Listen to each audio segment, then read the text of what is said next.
Vamos a entrar con el análisis de inmediato. Para ello nos acompaña César Burga, es sociólogo, miembro del Comité de Lucha Sindical y Popular, nos acompaña desde Lima. César, ¿cómo está? Buenas noches. ¿Cómo está? Buenas noches. Un gusto de estar en esta entrevista y de compartir también la situación que está atravesando nuestro país, ¿no? En esta coyuntura de pandemia. Así es. Y en esa coyuntura, lamentablemente, vemos como producto de un enfrentamiento, dice el ejército, del otro lado dicen los indígenas que fueron directamente agredidos por las balas del ejército. La verdad es que hay 3 indígenas muertos, 11 heridos, unos de gravedad y varios también detenidos. ¿Es posible establecer qué fue lo que sucedió, a qué se debió esta brutalidad policial o militar en este caso? En realidad hay dos factores que podríamos analizar en esta situación. La primera es el tema contextual, que tiene que ver con este centralismo, ¿no es cierto?, limeño, que menosprecia, que subordina la vida de nuestros hermanos de la Amazonía, pero también de los Andes. No solamente en la selva ha habido represión, en la selva ha habido una represión fatal, ¿no es cierto?, que ha terminado con 3 hermanos indígenas, pero también en Espinar han habido protestas duras contra la minería, contra la compañía Glencore Antapacay, y buscando también pues que la minería cumpla su rol de responsabilidad social no mínima en estos tiempos de pandemia, y también han sido duramente reprimidos y hasta torturados en el caso de Espinar, que es la región de los Andes en donde se ha producido también este conflicto. Y evidentemente, ¿no?, la forma violenta con la que la policía trata a nuestras comunidades indígenas y campesinas demuestra el desprecio que existe pues por estas zonas de nuestra patria, ¿no?, que son tan ciudadanos como nosotros y que sin embargo son tratados pues de una manera despectiva, ¿no es cierto?, menospreciando la vida de nuestros hermanos amazónicos y andinos. Y en segundo lugar, el tema estructural. Estamos en un proceso de reactivación económica irresponsable, lograda por la presión de los grupos empresariales ante un gobierno cada vez más débil, con cada vez menos capacidad de respuesta, que es el gobierno de Vizcarra. Y dado que nuestro país no tiene otra fuente de ingresos, porque hemos estado condenados por 30 años de neoliberalismo a dedicarnos únicamente a la exportación de materias primas, pues dado que no tenemos otra fuente de ingresos, o que en todo caso los grupos de poder no están interesados en desarrollar otras fuentes de ingresos, otras áreas económicas, pues entonces el Estado, que no quiere tampoco enfrentarse a los grupos privados, obedece sus exigencias y entra en un proceso de reactivación económica principalmente extractivista. Los 2 conflictos que he señalado, el conflicto en la Amazonía y el conflicto en los Andes, han sido conflictos producto de industrias extractivas, petroleras y mineras. En la Amazonía petrolera, con el holding norteamericano, ¿no es cierto?, Gran Tierra Energy International, y su sede acá, que es Petrotal, ¿no es cierto? Y en Espinar, el caso del holding pues Glencore Antapacay, con vínculos en Suiza, ¿no es cierto?, con capitales suizos. César, pero entonces es justamente el extractivismo el que produce esto, sí. Sí, entonces sí le entiendo. En la coyuntura están la presencia de las organizaciones indígenas exigiendo al Estado atención, medicinas, porque las comunidades indígenas están muy afectadas por la COVID-19 y hay además entonces, para tratar de entenderlo, un abandono estructural. De fondo, la razón por la que no llega esta ayuda estatal es porque hay allí mayor presencia de las multinacionales en este caso, por ejemplo, en la Amazonía recordamos Pretotal, que además tiene también toda una historia bastante complicada en México, si bien recordamos que también en Perú ha generado un problema que no termina. Entonces, lo que hay de fondo es lamentablemente un asunto no resuelto, que es la presencia de estas empresas extractivistas y la negación de las comunidades indígenas para que no sigan avanzando. ¿Es así? Es así, y sobre todo el reclamo que se hace de parte de las comunidades indígenas en la Amazonía y campesinas en los Andes es que las compañías extractivas pues cumplan su responsabilidad social. Esto ha empezado por una demanda de que las compañías tienen un compromiso social un fondo que deben destinar hacia las localidades para que puedan adquirir medicinas, para que puedan adquirir los recursos que necesitan para sobrellevar esta crisis.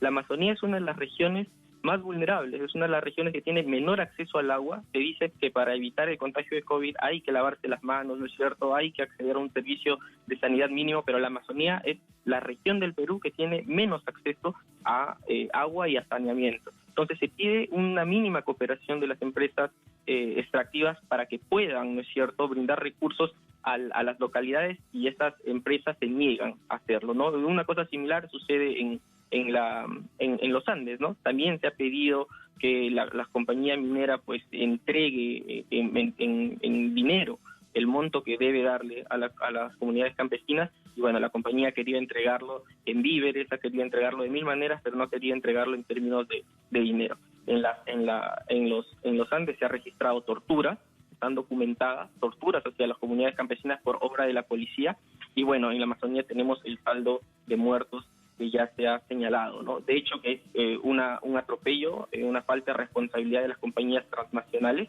Ninguna de las dos protestas han estado estructuralmente en contra de la actividad. Han pedido que la actividad se comprometa con la zona, y nosotros ya vemos que cuando la actividad extractiva, ¿no es cierto?, está en manos de capitales transnacionales a los que no les importa la realidad local, pues César, ese es el resultado, ¿no? hay algo que llama profundamente la atención. Estamos hablando de 3 indígenas que fueron asesinados por el ejército, 11 que están heridos, varios de ellos detenidos por esta protesta y por este asunto de fondo además. Pero llama la atención el silencio del gobierno y el silencio de los medios de comunicación peruanos. De esto no hay un solo titular en los medios de comunicación del país. Completamente. Hay un cerco mediático, así como hay un cerco mediático respecto de la realidad latinoamericana en general.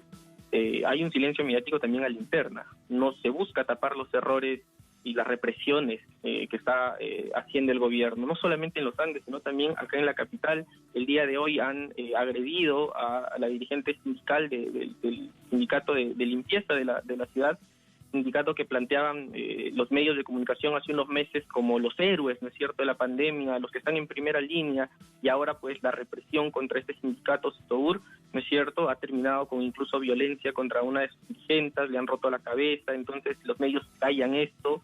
Se habla de libertad de expresión, pero digamos, cuando hay una concentración de medios en un oligopolio que está ligado a los principales negocios y al capital internacional, pues entonces es imposible que se puedan ventilar estas cosas y que siquiera se abra la posibilidad de hacer una crítica al gobierno de Vizcarra. No hay una colusión entre el Ejecutivo, los medios de comunicación y los grandes grupos económicos para implementar este programa de reactivación económica a costa de los derechos de las grandes mayorías. Pues por lo menos que informen ante la situación, por lo menos que cumplan su función, que para eso son los medios de comunicación, por lo menos para informar. Ahora, ¿tiene que ver esta situación de represión de este fin de semana más lo sucedido hoy en Lima, en la capital, con el nombramiento del nuevo presidente del Consejo de Ministros, que es un militar? ¿Crees que tenga algo que ver? Sí, de hecho que hay una idea del gobierno de endurecer las relaciones con la población. Eso está clarísimo.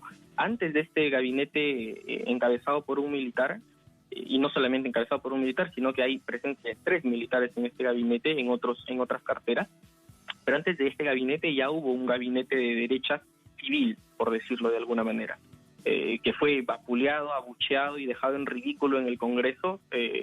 Se pintó a este señor Pedro Cateriano como el salvador, ¿no es cierto?, como el hombre político que iba a resolver los problemas. No logró ni siquiera la aprobación del Congreso y bueno, fue sacado a los 19 días, pero ahora el gobierno ha optado por endurecer aún más el Poder Ejecutivo, poniendo justamente a 3 militares o 3 tipos miembros de las instituciones armadas de alto rango en ministerios claves, ¿no? De hecho, que hay un mensaje claro para la población.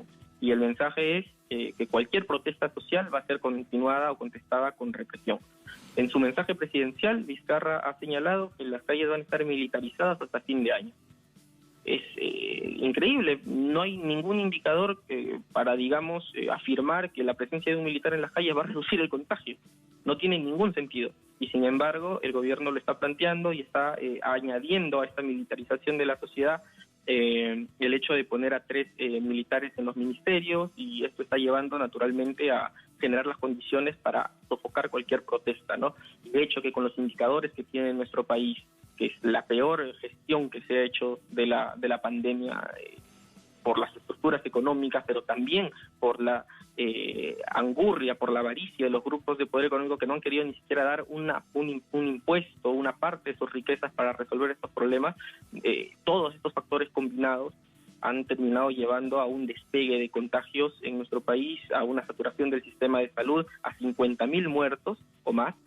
Tenemos la proporción de muertos por habitante más alta del continente, incluso superamos, creo, a Estados Unidos en cantidad de muertos por habitante, y digamos, estas cosas no van a quedar así, ¿no? La gente en algún momento va a responder y el gobierno se prepara para blindar sus posiciones en caso haya una respuesta popular. César, entonces y esta preparación es esa llamada ley de gatillo fácil que fue aprobada en marzo pasado. Lo que uno se preguntaba en ese momento es si sería solamente una cuestión coyuntural.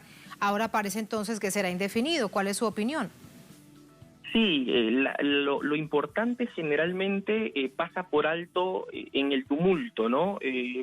Dijeron que el tema de la suspensión perfecta de trabajadores iba a ser una medida temporal, hasta ahora continúa. Dijeron que la ley de gatillo fácil iba a ser una medida temporal, hasta ahora continúa. Cuando uno acepta la violencia y la imposición de una ley injusta, pensando que va a ser temporal, en realidad está cometiendo el más grande error, ¿no? Y mucha gente se creyó el cuento, aceptó estas medidas, no protestó, y las consecuencias las tenemos ahora, ¿no? De hecho, que ese marco jurídico aprobado en la pandemia va a servir para poder proteger a los policías o a cualquier persona que cometa un atentado contra la población de parte de las llamadas fuerzas del orden, blindarlo, darle impunidad para que pueda pues proceder de manera violenta y aplastar las respuestas que hayan desde el movimiento popular, ¿no?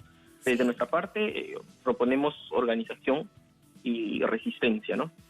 En medio de una situación tan compleja, para despedirlo, volviendo al tema inicial que nos ocupaba esta conversación, César, ¿quién entonces defiende a las poblaciones indígenas si salen a protestar por algo tan básico como atención médica y terminan muertos o heridos?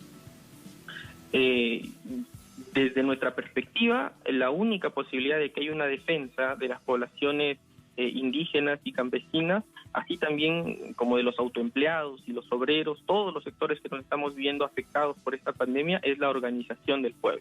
Nosotros, desde los espacios donde trabajamos, como es el Comité de Lucha Sindical y Popular, como es también, digamos, diferentes espacios de masas, Comité de Apoyo hacia la Lucha Espinar, el Comité de Apoyo a la Lucha del Pueblo Espinar, estamos queriendo plantear la iniciativa del Pacto del Pueblo, que significa lograr una articulación de los sectores populares para defender sus derechos. Nosotros sabemos que de parte del Estado, tal y como está ahora, no va a haber ningún apoyo, y menos aún de parte de los grandes grupos privados que ya pusieron su agenda. Y su agenda es la defensa de sus intereses, no importa que sea a costa de las grandes mayorías. Entonces, la propuesta para defender a todos los sectores excluidos del poder político, excluidos de plantear su voz, es la autoorganización, el llegar a un consenso entre las organizaciones sociales, plantear una agenda diferente y tratar de viabilizarla políticamente, ¿no? Y que pueda pues romper estas 3 décadas de neoliberalismo que nos han llevado a la precarización de los servicios de salud, de educación, de los derechos laborales y en general de nuestras condiciones de vida. De hecho, esto habría que revisarlo de cara a las próximas elecciones presidenciales, elecciones del próximo año. César, muchísimas gracias por ese análisis. Buenas noches. Muchas gracias a usted. Buenas noches y saludos a todos. Muchas gracias.